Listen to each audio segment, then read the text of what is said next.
ஒரு கஸ்டமரு சுவிட்ச் அமுக்குனா கிரைண்டரில் ஷாக் வருதுன்னு சொன்னாங்க. சரின்ட்டு செக் பண்ணலான்ட்டு செக் பண்ணுறதுக்கு கடையில் குத்தன்னு வச்சுருந்தாங்க. போய் ரெடி பண்ணலான்ட்டு பார்த்தா எல்லாமே கரெக்டாக இருக்குது.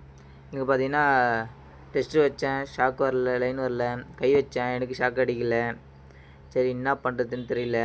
நானும் சுவிட்சை ஆஃப் பண்ணி ஆன் பண்ணேன், கழட்டி பார்த்தேன், எல்லாத்தையும் பார்த்துட்டேன். பர்ஃபெக்டாக இருக்குது. ஒரே ஒரு குறை கூட இல்லை. ஆனால் கஸ்டமருக்கு மட்டும் எப்படி ஷாக் வருதுன்னு எனக்கே தெரில. அதுக்கப்புறம் கல் வச்சா கல்லுலேருந்து ஷாக் வருதுன்னாங்க.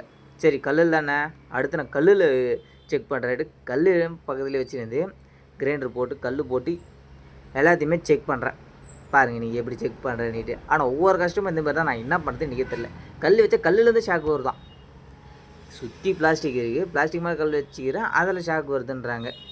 அப்புறம் வீட்டுக்கு போய் செக் பண்ணி பார்த்தா அவங்க என்ன சொல்கிறாங்கன்னா, சொம்பில் தண்ணி வந்து கையில் சொட்ட இருக்கணுமா. அதுக்கப்புறமா சுவிட்சில் கையில் ஒழுவ நான் சுவிட்சை ஆன் பண்ணி ஆஃப் பண்ணி எடுக்கணுமா.